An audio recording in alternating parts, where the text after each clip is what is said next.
ভারতের সাথে বাংলাদেশের সাম্প্রতিক কূটনৈতিক যে টানাপোড়েন, সেটাতে বাংলাদেশ কি শৈথিল্যতা নাকি কঠোরতার চাদরে জড়াচ্ছে? এই বিতর্ক এখন অনেকটা আমাদের জাতীয় ইস্যু হয়ে দাঁড়িয়েছে। তার কারণটা হচ্ছে, ভারত সরকারের পক্ষ থেকে বারবার জনাব তারেক রহমানকে ভারতে সফরের আমন্ত্রণ জানালেও বাংলাদেশ সরকার সেক্ষেত্রে তার পররাষ্ট্রনীতিকে তার মতো করে সাজিয়ে সেখানে তারা বলেছে অবশ্যই পররাষ্ট্রনীতি উভয় পক্ষের সম্মান দেখিয়ে সেখানে সামনের দিকে এগিয়ে যাবে, এটি খুব স্বাভাবিক। তবে সেই সম্মান দেখানো এবং পররাষ্ট্রনীতিকে স্বাভাবিক করার ক্ষেত্রে যদি কোনো ব্যারিয়ার মাঝপথে তৈরি করে রাখা হয়, তাহলে সেই ক্ষেত্রে কতটুকু পররাষ্ট্রনীতি স্বাভাবিক পর্যায়ে যাবে। তারপর আবার বাংলাদেশের প্রধানমন্ত্রী নির্বাচিত হয়েই তিনি মালয়েশিয়া এবং চীন সফর করেছেন। এটাও অনেকটা ভারত হয়তোবা চীন সফরকে বিশেষ করে তারা খুব ভালোভাবে নেয়নি, কারণ দীর্ঘদিন থেকে তারা যেভাবে অভ্যস্ত হয়েছিল সেটা হচ্ছে যে ভারতের সাথে বাংলাদেশের এক ধরনের জি হুজুর হয়ে চলার মতো পরিস্থিতি। দর্শক, আমরা একটু খুঁজব। প্রথমেই আমরা দেখি যে বাংলাদেশের সাথে ভারতে এই পরিস্থিতিটা কেন সৃষ্টি হলো। প্রথম কথা হচ্ছে, শেখ হাসিনা ওয়াজেদ যখন ক্ষমতায় ছিলেন তখন ভারতের সাথে বাংলাদেশের যে সম্পর্কটা, সেই সম্পর্কটা তারা বলেছেন স্বামী স্ত্রীর সম্পর্ক। এমনকি বাংলাদেশের প্রধানমন্ত্রী বলেছিলেন যে আমরা ভারতকে যা দিয়েছি তাতে ভারত সারা জীবন মনে রাখবে।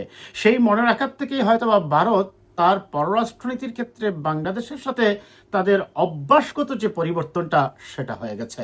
দ্বিপাক্ষিক মর্যাদার ভিত্তিতে না দেখে বাংলাদেশকে অনেকটা তাদের খেলার পুতুল মনে করেই তারা তাদের পররাষ্ট্রনীতির ধ্যান ধারণাটা হয়তোবা গড়ে তুলেছেন। সেই সব যখন শেখ হাসিনা 5 আগস্টে বাংলাদেশ থেকে চলে গেলেন, খুব স্বাভাবিকভাবে তত্ত্বাবধায়ক অন্তর্বর্তী সরকার আসলো। দর্শক, পার্ডন, সেই অন্তর্বর্তী সরকারের সময়েও আমরা দেখেছি ভারতের সাথে বাংলাদেশের পররাষ্ট্রনীতি কিন্তু ভালো পজিশনে ছিল না। তার উপর আবার নির্বাচিত সরকার এসেই মালয়েশিয়া এবং চীন সফর করলেন। চীন সফরকে বিশেষ করে ভারত অবশ্যই ভালোভাবে নেওয়ার কথা নয়, কারণ তারা দুইজনেই এক প্রকার বলা যেতে পারে চীন তো অবশ্যই পরাশক্তি, ভারতও নিজেকে পরাশক্তির পর্যায়ে পৌঁছেছে বলে তারা দাবি করে। যখন ভারতের পক্ষ থেকে বাংলাদেশের প্রধানমন্ত্রীকে আমন্ত্রণ জানানো হলো, বাংলাদেশের প্রতি তাদের যে অতীতের যে অভিজ্ঞতা, সেই অভিজ্ঞতার বিপরীতে গিয়ে বাংলাদেশ বিশেষ করে যখন তারা শেখ হাসিনা ওয়াজেদকে ভারতে একটি সংবাদ সম্মেলন করতে দিলেন। দর্শক, এটা একটু বলে এই সংক্ষেপে, আপনারা জেনেছেন নিশ্চয় যে সেই সংবাদ সম্মেলনের একটা ব্যাপার হচ্ছে যে যেহেতু শেখ হাসিনা ওয়াজেদ বাংলাদেশের আদালত কর্তৃক দণ্ডপ্রাপ্ত আসামি, কাজেই তার সংবাদ সম্মেলনে এইভাবে কথা বলার কথা নয়। বাংলাদেশ সরকার এই ব্যাপারে প্রতিবাদ জানিয়েছে এবং সেই যে প্রতিবাদের যে ভাষাটা ছিল দর্শক, সেটাও ছিল অনেকটা বেশ কঠোর ভাষা, যেটা ভারত তারা খুব সহজভাবে মেনে নিতে পারেনি। কিন্তু তারপরেও তারা দিয়েছে, তারা তাদের ব্যাখ্যায় বলেছে যারা তার আয়োজন করছে তারা একটা বেসরকারি সাংবাদিক সংস্থা এবং তারাই এটার আয়োজন করছে, সরকারের সাথে তার কোনো সম্পর্ক নেই। কিন্তু এই ব্যাখ্যা অবশ্যই গ্রহণযোগ্য হয়নি বাংলাদেশ সরকারের কাছে। যাই হোক, সেই সাংবাদিক সম্মেলনের পরে যখন বাংলাদেশ সম্পর্কে শেখ হাসিনা ওয়াজেদ বিষোদাগার করলেন, খুব স্বাভাবিকভাবে বাংলাদেশ এটা ধরেই নিতে পারে যে ভবিষ্যতে হয়তোবা শেখ হাসিনা ভারতের সহায়তায় আরও এইভাবে সাংবাদিক সম্মেলন করে বাংলাদেশের ভিতরে অশান্তি সৃষ্টি করার চেষ্টা করবেন। যৌক্তিক কারণ হিসাবে তিনি বলেছেন যে বাংলাদেশে ফেরত আসবেন, যদিও আমি মনে করি না এখন আর যে তিনি বাংলাদেশে আসবেন বা আসার উদ্দেশ্যে এটা বলেছেন, বরং তারা তার দেশে আসা কিংবা প্রকারান্তরে বিহাইন্ড দ্য সিন তার সাজা মওকুফ সহ আরও অনেক দেন দরবার নিয়ে বাংলাদেশ সরকারের উপর এক ধরনের মনস্তাত্ত্বিক চাপ সৃষ্টির জন্য ভারত সরকার শেখ হাসিনাকে ট্রাম্প কার্ড হিসাবে ব্যবহার করছে। এখন আসেন তাদের বক্তব্যটা কি। তারা বলছে, রণদীপ জয়সওয়াল বিশেষ করে পররাষ্ট্র মন্ত্রণালয়ের মুখপাত্র যিনি কথা বলেন ভারতে, তিনি বলছেন যে ভারত চায় বাংলাদেশের সাথে একটি সাস্টেইনেবল এবং লং টার্ম পররাষ্ট্রনীতি স্থিতিশীল অবস্থায় রাখতে। তিনি এক্স্যাক্টলি কথাটা বলেছেন, দীর্ঘমেয়াদী শান্তিপূর্ণ পররাষ্ট্রনীতি আমরা রক্ষা করতে চাই। প্রশ্নটা হচ্ছে সেই দীর্ঘমেয়াদী পররাষ্ট্রনীতি রক্ষা করতে গেলে যে ব্যারিয়ার, যে অবস্ট্রাগলগুলো থাকবে, সেইটাকে আপনি মাঝপথে বসিয়ে যদি মনে করেন দীর্ঘমেয়াদী পররাষ্ট্রনীতি স্মুথলি সামনের দিকে এগিয়ে যাবে বা দুই দেশ তার প্যারালালি তার স্বার্থ দেখে সামনের দিকে এগিয়ে যাবে, সেটা আশা করাটাও তো ভুল। আপনাকে আগে ব্যারিয়ারটাকে, কাঁটাটাকে পথ থেকে সরাতে হবে। এখন ভারতকে এই ক্ষেত্রে আমি মনে করি যেটা তাদের যে মানে মনস্তাত্ত্বিক যে সমস্যাটা হচ্ছে, আমার যেটা অপিনিয়ন বা অ্যানালাইসিস হচ্ছে যে তারা এতদিন বাংলাদেশ সম্পর্কে এক ধরনের ন্যারেটিভ ছিল তাদের, যে আমরা যা বলবো ভারত সেটা, বাংলাদেশ সেটা মানবে। কিন্তু বর্তমান সরকার যে একটি নির্বাচিত সরকার, জনগণের ভোটে নির্বাচিত সরকার, তারা আপনি যা বলবেন তাই চাপিয়ে দেবেন আর সেটা মেনে নেবে, তার প্রতিবাদ করবে না। তার প্রথম প্রমাণিত বিএনপি সরকার তার কঠোর ভাষায় পররাষ্ট্রনীতির যে স্টেটমেন্টটা দিয়েছে পররাষ্ট্র মন্ত্রণালয় থেকে শেখ হাসিনা সংবাদ সম্মেলনের ব্যাপারে, সেখান থেকেই ভারতকে অনুধাবন করতে হবে। আসেন এখন তাহলে এই বিবৃতির পর এবং বাংলাদেশ সরকার যখন বলছে যে পররাষ্ট্রনীতির এবং সহায়ক পরিবেশ, শব্দটা বারবার ইউজ করা হচ্ছে, সহায়ক পরিবেশ, সহায়ক পরিবেশেই এখানে প্রধান ব্যারিয়ারটা কিন্তু হচ্ছেন শেখ হাসিনা। যদিও তিনি বলেছেন ডিসেম্বরে আসবেন, আসলে এটা হচ্ছে তাদের এক ধরনের বার্গেনিং ছাড়া বা পরিস্থিতি বা তার নেতাকর্মীদেরকে একটু চাঙ্গা রাখা ছাড়া আমি মনে করি আসলে আর কিছুই নয়। যাই হোক, এখন ভারতকে তাহলে সিদ্ধান্ত নিতে হবে যে বাংলাদেশের ক্ষেত্রে তার যে পররাষ্ট্রনীতি হবে সেটা হতে হবে মর্যাদার ভিত্তিতে।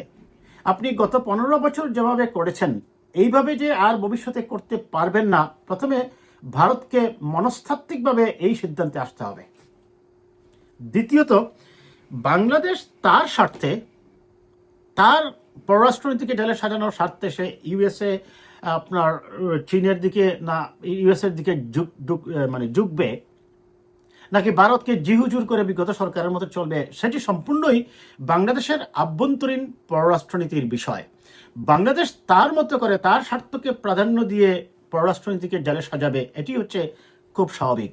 কিন্তু অতি সম্প্রতি ভারতের বিভিন্ন কূটনীতিকদের, বিশেষ করে বিনা স্বীকৃতি, তারপরে আরও কয়েকজনের কথা আমি দেখলাম, তারা যে ভাষায় কথা বলছেন, তারা যে যুক্তিটা দেখানোর চেষ্টা করছেন যে তারেক রহমান সাহেব যদি ভারতে সফরে না আসেন তার মানে তিনি পররাষ্ট্রনীতিকে ব্লক করে দিচ্ছেন,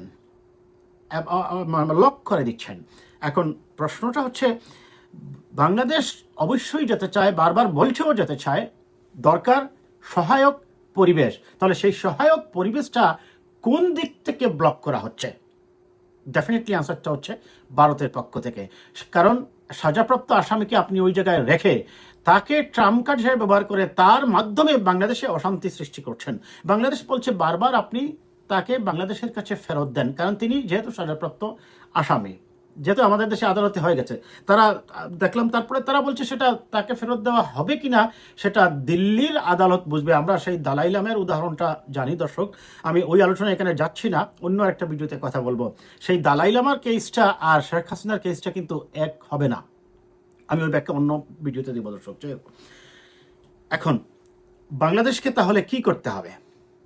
ইয়েস, বাংলাদেশ তার পথেই সে থাকবে এবং ভারতকে তার যে মনস্তাত্ত্বিক যে ধারণা বাংলাদেশের ক্ষেত্রে যে ছোট রাষ্ট্র হলে যা বলবে তাই শুনবে, না, এটার থেকে বের হয়ে আসতে হবে। বের হয়ে মর্যাদার ভিত্তিতে যে নীতিটা বের হয়ে আসে পররাষ্ট্রনীতিতে, সেটাকে গ্রহণ করতে হবে। এখন অনেকে এটা বলছেন বাংলাদেশের সরকারের কঠোর অবস্থান হয়ে যাচ্ছে। বিশেষ করে আমি দেখলাম গত কয়েকদিন থেকে অনেক ফটোকার্ড তৈরি করছেন অনেকে এবং বলছেন, জাতীয় পার্টির সভাপতি জনাব জিএম কাদের সাহেবের বক্তব্য, তিনি বলছেন ইয়েস, আমরা তো বলছি না যে ভারতের সাথে আমরা সম্পর্ক চাচ্ছি না, আমরা সম্পর্ক চাই, কিন্তু সম্পর্কটা মর্যাদার ভিত্তিতে, আমরা বারবার বলছি। এবং আপনি পথের কাঁটা সরান, পথের কাঁটা আপনাকে সরাতে হবে। অন্যদিকে অনেকে বলছেন যে বিরোধী দল, বিশেষ করে এনসিপি, তারা অবশ্যই একটা নতুন দল, তাদের এতটা ম্যাচুরিটি আসেনি আমার অপিনিয়ন হচ্ছে, বা জামাতের পক্ষ থেকে যেটা বলা হচ্ছে যে সরকারকে যেন কোনোভাবেই এইটা না হলে ওইটা করা যাবে না, ওইটা না হলে ওইটা করা যাবে না। আমার অ্যানালাইসিস হচ্ছে দর্শক, সরকারকে অবশ্যই এটার একটা পথ বাইর করতে হবে মাঝামাঝি। কারণ একদিকে যেমন পররাষ্ট্রনীতি কখনো ব্লক হতে পারে না, কূটনীতি কখনো ব্লক হতে পারে না। কূটনীতিতে একটা ভাষা আছে, একটা কথা আছে যে যেখানে থামিবে সেখান থেকেই নতুন পথ বের হবে, নতুনভাবে তার অন্য বিকল্প আমরা চিন্তা করতে পারি। বিকল্প দিয়ে, তবে সেটা কোনোভাবেই বাংলাদেশের স্বার্থ এবং তাদের ভারতের যে বিগ ব্রাদার সুলভ আচরণ সেটাকে বাদ দিতে হবে। বাদ দিয়ে দুই দেশের স্বার্থকে প্রাধান্য দিয়েই আমাদের পররাষ্ট্রনীতিকে সামনের দিকে এগিয়ে নিতে হবে। আমি শেষ করব এটা বলে, এমন কোনো পদক্ষেপ নেওয়া ঠিক হবে না যাতে করে ফরেন পলিসি ব্লক হয়ে যায়। বাংলাদেশ সেটা বলছে না, কিন্তু ভারত তারা অনেকটা শেখ হাসিনার ব্যাপারে অনড় থাকছে, যার ফলে তারাই আমি মনে করি ফরেন পলিসিকে অনেকটা বাংলাদেশের উপর চাপিয়ে দেওয়ার চেষ্টা করছেন, অথবা তাদের বিগ ব্রাদার সুলভ আচরণের কারণে ফরেন পলিসি বা পররাষ্ট্রনীতিটা অনেকটা নিজেদের কর্তৃত্বকেই প্রকাশ করছে। আজ এই পর্যন্ত।